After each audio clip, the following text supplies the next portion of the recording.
It might not look like it, but Pippa Buchanan's house is in many ways a modern type of power plant. This is literally the beating heart of the system.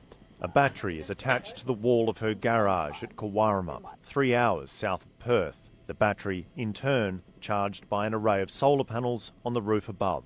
Inside the house, the system largely runs everything, from the lights in the oven to the fridge and the washing machine. What doesn't get used is exported. We probably are oversupplied for our current needs. Like, we've got a small child, she doesn't use that much energy. Like millions of other Australians, Pippa and her husband took the plunge and invested in solar, in their case 4 years ago. But unlike most others, their arrangement is unusual. They're part of a so-called virtual power plant, in which an energy company leases them solar panels and a battery. In return, there's a catch. When they need to, they can use our battery either as storage or as supply to the grid, and they can also occasionally turn our solar panels off if they need to, if there's too much supply.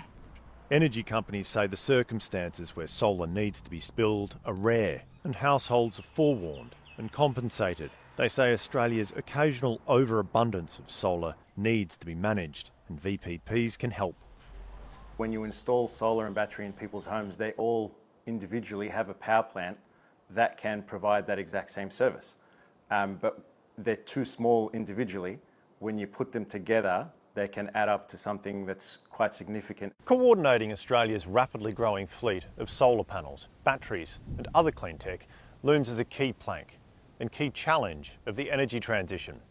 Experts say it should be encouraged, particularly where households participate willingly, but they're warning against heavy-handedness. Building a network that is oriented around the customer is the issue, and it's really one that government needs to get a solid grip on. Trust is everything in the energy industry and just generally with any brand trying to do business with customers. For Pippa Buchanan, the sacrifice is worth the rewards. It's a real privilege to be able to have solar panels, to take advantage of the technology. But there's also a responsibility to the greater health of the grid. Through adaptation comes resilience. Daniel Mercer, ABC News.